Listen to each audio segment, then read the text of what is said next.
नमस्कार. आजच्या या कार्यक्रमाच्या निमित्ताने उपस्थित असलेले सर्व विद्यार्थी जे शाळेसाठी शिक्षकांसाठी दैवत असतं आणि या विद्यार्थ्यांसोबत आलेले त्यांचे पालक, माझे सर्व सहकारी बंधू भगिनी, आजच्या या प्रवेशोत्सवाच्या कार्यक्रमाच्या निमित्ताने आपण एवढ्या मोठ्या संख्येने जमलात ही वनवासी विद्यालयासाठी खूप आनंदाची बाब आहे. नाहीतर पहिल्या दिवशी एवढे विद्यार्थी शाळेमध्ये येत नाही. अजून 8 दिवस जाऊ द्या, अजून 15 दिवस जाऊ द्या किंवा हा महिना जाऊ द्या, अशी कुठलीही वाट न पाहता एवढ्या मोठ्या संख्येने सर्व विद्यार्थी उपस्थित राहिले. याचा अर्थ त्या विद्यार्थ्यांच्या सोबत आलेले पालक किती जागरूक आहेत हे यावरून आपल्या सर्वांच्या लक्षात येईल. विद्यार्थी मित्रांनो, नवीन यावर्षी प्रवेश घेतलेल्या विद्यार्थ्यांचं आपण स्वागत करणार आहोतच. त्यालाच आपण प्रवेशोत्सव असं म्हटलेलं आहे. जे विद्यार्थी नव्याने या शाळेत प्रविष्ट झालेले आहेत त्यांचं स्वागत करावं असं शासनाचंही म्हणणं आहे आणि त्या दृष्टिकोनातून आपण हा प्रवेशोत्सवाचा कार्यक्रम आज आयोजित केलेला आहे. या कार्यक्रमाच्या निमित्ताने शासनाचं असं धोरण आहे की प्रत्येक विद्यार्थ्याला आजच्या दिवशी पुस्तकं पण मिळाली पाहिजेत. शासनाने इयत्ता 5वी ते 8वी ची पुस्तकं आपल्याला उपलब्ध करून दिलेली आहेत, पण ह्या वर्षापासून इयत्ता 6वी ची पुस्तकं बदललेली आहेत आणि म्हणून 6वी ची सर्व पुस्तकं आपल्याला प्राप्त झालेली नाहीत. म्हणून आज कदाचित 6वी च्या मुलांना पुस्तक मिळालं नाही म्हणून त्यांनी नाराज होण्याचं कोणत्याही प्रकारचं कारण नाही. त्यांना एका विषयाचं पुस्तक प्राप्त झालेलं आहे, हिंदीचं. कदाचित तेवढंच पुस्तक आपण देणार आहोत. बाकीची पुस्तकं शासन जशी पुरवेल तसे आपण ते देणार आहोत. आपल्या व्यासपीठावर काही पालक आहेत म्हणून मागे बसलेल्या पालकांपेक्षा ते वेगळे आहेत असं नाहीये. सर्व पालक आमच्यासाठी अत्यंत महत्त्वपूर्ण आहेत. सर्वच पालक हे तोलामोलाचे आहेत. कुठल्या तरी पालकांना पुढे येऊन बसावं असं सांगावं म्हणून ते बसलेले आहेत. ते आणि आपण सर्वजण तितकेच आमच्यासाठी महत्त्वाचे आहात. आजच्या प्रवेशोत्सवाच्या दिवशी विद्यार्थ्यांनी काही गोष्टी लक्षात ठेवायच्या आहेत. पहिली गोष्ट, आज संकल्प घ्यायचा आहे की मी दररोज शाळेत येईल. आजचा संकल्प काय असणार आहे आपला? पहिला, मी दररोज शाळेत येईल. दुसरी गोष्ट, तुमच्याकडे दप्तर असेल, आपल्याकडे दप्तर असेल, पण वर्गात कोणीतरी नवं एखादं दप्तर आणतं, त्याला कुठलं तरी बावली लावलेली असते, काहीतरी स्टिकर असतं, नवं असतं. मग आपल्याला आपल्यापेक्षा ते दप्तर आवडतं कारण आपलं जुनं असतं आणि मग घरी गेल्यावर आपण नाचतो म्हणजे काय, रडतो नाचून नाचून डान्स करतो आणि काय म्हणतो, मला पण नवं दप्तर पाहिजे. असं अजिबात करू नका. आपलं दप्तर जरी जुनं असेल तरी तेच दप्तर जोपर्यंत फाटत नाही, खराब होत नाही, तोपर्यंत वापरा. नव्या दप्तरातही आपण त्याच वह्या आणि पुस्तकं ठेवणार आहोत जे जुन्यामध्ये ठेवणार आहोत. म्हणून हाही एक संकल्प आपल्याला करायचा आहे की जोपर्यंत माझं दप्तर पूर्णपणे निकामी होत नाही तोपर्यंत मी नवीन दप्तर घेणार नाही. यामुळे काय होईल, पालकांचे पैसे वाचतील. त्या जुन्या दप्तराचं तुम्ही काय करणार, नवं घेतलं तर काहीच उपयोग नाही, पडून राहील. पालकांचे पैसे वाचतील. त्या पैशांमध्ये तुम्हाला काही नव्या वह्या घेता येतील, कंपास बॉक्स घेता येईल, शाळेची काही फी असेल ती भरता येईल, स्कॉलरशिपची परीक्षा आहे, वेगवेगळ्या स्पर्धा परीक्षा आहेत, ऑलिम्पियाडची परीक्षा आहे, वेगवेगळ्या कार्यक्रमांच्या साठी स्पर्धेत सहभागी होण्यासाठीची फी असेल, परीक्षेसाठी तालुक्याच्या गावी जाण्यासाठी, जिल्ह्याच्या गावी जाण्यासाठीचं जे भाडं असेल ते तिथं वापरता येईल. आणि म्हणून सर्व विद्यार्थ्यांना खास सांगणं असेल माझं की जुन्या वस्तू जर वापरण्याजोग्या असतील तर त्या खराब होईस्तोवर वापरा, निकामी होईस्तोवर वापरा, जेणेकरून आपल्या पालकांचे 2 पैसे वाचतील आणि त्याच्यातून तुमच्या शिक्षणासाठी त्यांना काहीतरी करता येईल. तिसरी महत्वाची गोष्ट, आपल्याकडे ज्या वह्या आहेत, काही मुलं 5वीला आलेले आहेत त्यांच्याकडे 4थीच्या वह्या आहेत, काही 9वीला गेले त्यांच्याकडे 8वीच्या वह्या आहेत. घरी गेल्यावर आपल्या सर्व वह्या पहा, पूर्ण लिहिलेल्या आहेत का?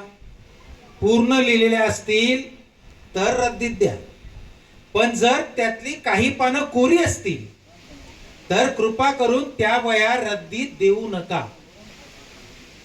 लिहिलेली जी पानं असतील ती व्यवस्थित पट्टी ठेवून फाडून घ्या. फाडताना त्या पानासोबत जोडलेलं मागचं पान निघणार नाही याची काळजी घ्या.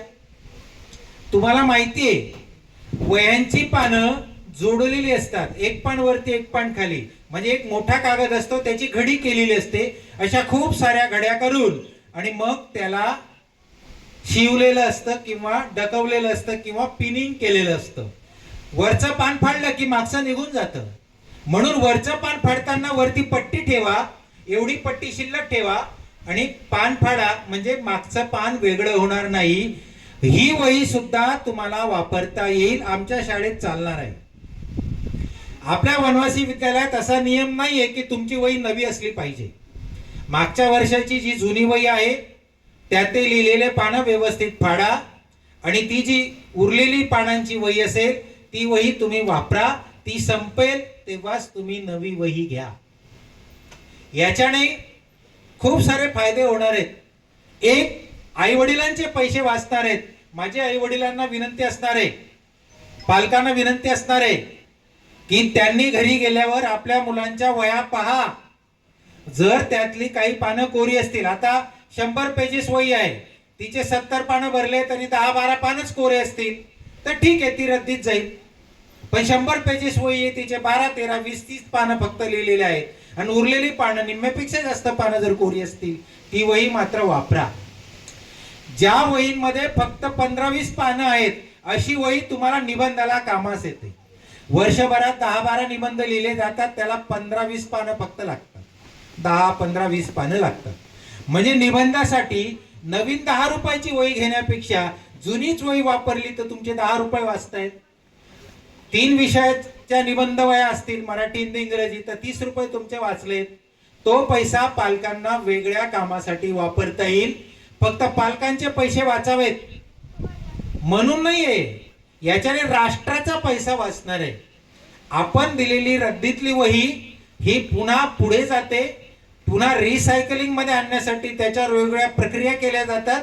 कारखान्यामध्ये वेगवेगळा त्याच्यासाठीचा खर्च असतो आणि हे सर्व झाल्यानंतर पुन्हा ती वही आपल्याला, जी आपण 1 रुपयाला सुद्धा देत नाही, 1 रुपयापेक्षा कमी पैशांमध्ये ती जाते आणि तीच वही आपल्याला 25-30 रुपयांना घ्यावी लागते. पण ते आपल्याला घरी फुकटमध्ये मिळते आहे. जर आपण असा प्रयोग केला तर राष्ट्राची, आपल्या देशाची संपत्ती सुद्धा त्याच्यामुळे वाचणार आहे. पेपर तयार करण्यासाठी मोठ्या प्रमाणावर लाकूड लागतं, झाडांची कत्तल त्याच्यासाठी होते, ती वाचणार आहे. एकंदरीत पर्यावरणाच्या साठी सुद्धा, पर्यावरणाच्या रक्षणासाठी सुद्धा या गोष्टीचा खूप मोठा सहभाग आहे. काही म्हणतील की अरे 2-4 पानं किंवा एक 25-30 पानं वाचलीत म्हणून कोणता एवढा देशाचा फायदा होणार आहे. असं नसतं. असं सगळ्यांनी जर विचार केला की मी असं करू शकतो तर खूप मोठ्या प्रमाणामध्ये आपल्या राष्ट्राची संपत्ती वाचू शकते. 5 जून पासून इको क्लबने एक वेगळा उपक्रम सुरू केलेला आहे पर्यावरणाचं जतन करण्याचा.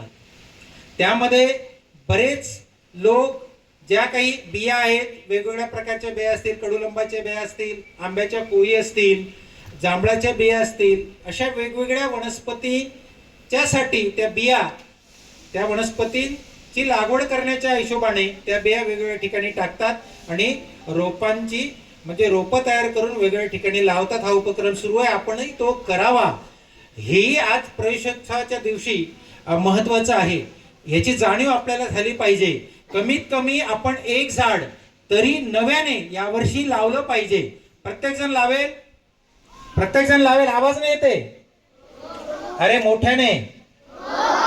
छोटा आवाज म्हणजे काय? सर फक्त लावून दिलं आणि पाहणार नाही. मोठा आवाज म्हणजे काय? मोठं होऊ देईल. लक्षात आलं?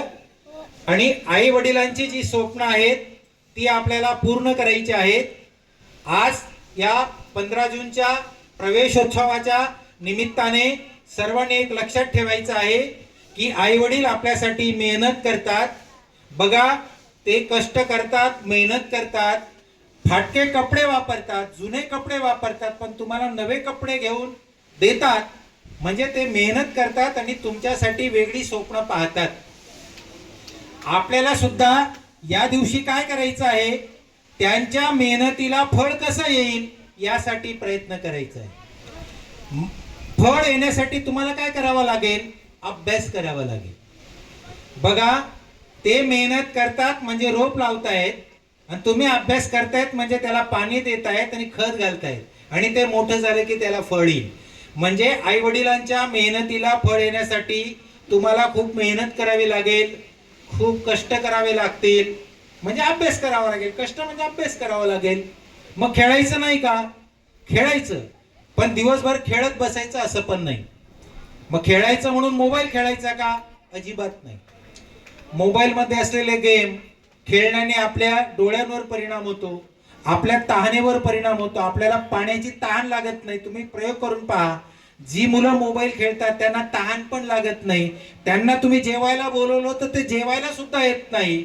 म्हणजे तो जो मेंदू असतो तो एक प्रकारे विशिष्ट अशा कामामध्येच अटकतो आणि वेगवेगळे जे अवयव आहेत किंवा वेगवेगळ्या ज्या आपल्या क्रिया आहेत, या क्रिया करण्यामध्ये तिथं व्यत्यय येतो. आपल्या इतर गोष्टींकडे दुर्लक्ष होतं आणि आपलं शरीर खराब होतं. आपल्याला वेगवेगळ्या प्रकारचे रोग किंवा आजार उद्भवू शकतात.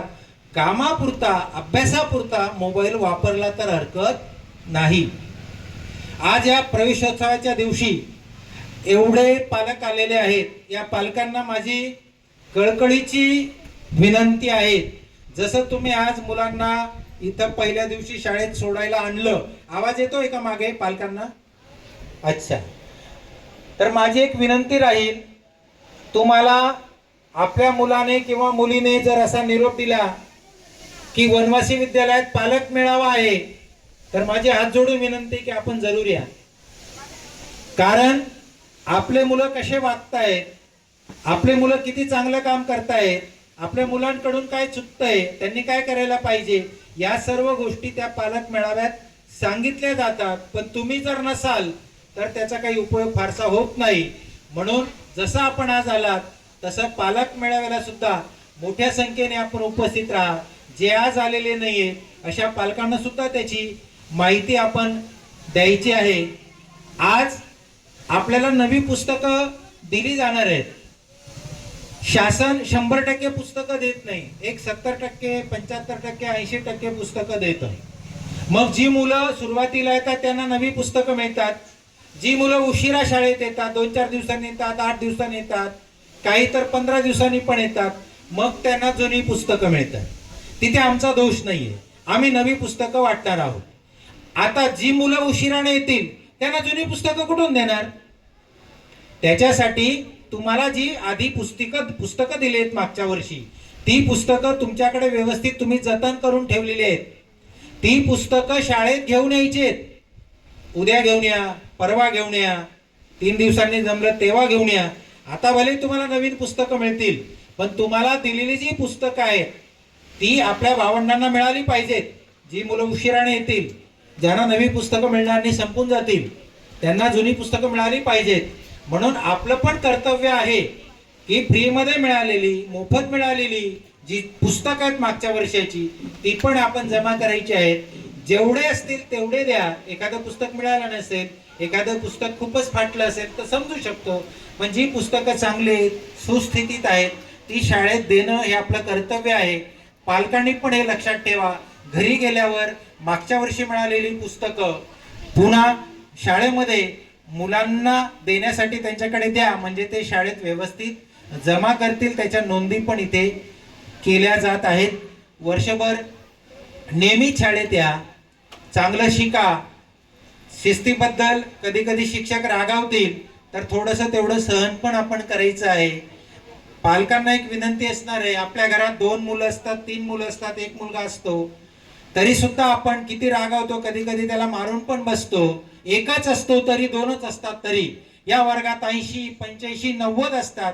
तर रागारागामध्ये एखाद्या शिक्षकांकडनं चांगल्यासाठी, शिस्तीसाठी त्या मुलाला मारलं पण जातं कदाचित, पण समजून घ्यायचं की ते चांगल्यासाठीच करतात. कुठलाही शिक्षक, कुठल्याही शाळेचा शिक्षक मुलांचं वाईट व्हावं म्हणून चिंतत नाही, तशी देवाला प्रार्थना करत नाही. त्याचं चांगलं व्हावं, त्याचं भलं व्हावं यासाठी तो वर्षभर मेहनत करत असतो. शाळा कोणती असो, सर्व शाळेचे शिक्षक तशी मेहनत करतात. हे लोकही तशीच मेहनत करतात. आणि अशा वेळेला जर काही रागावलं गेलं असेल, तर मारलं गेलं असेल, तर पालकांनी पण तसं विद्यार्थ्याला समजून सांगायचं आहे. विनाकारण शाळेत तक्रार करून, वाद करून काही उपयोग नसतो. त्या भावना शिक्षकांच्या आपण समजून घ्याव्यात. आणि प्रवेशोत्सवाच्या दिवशी आपण सर्वजण आलात, आपलं मनापासून स्वागत पण आहे, अभिनंदनही आहे.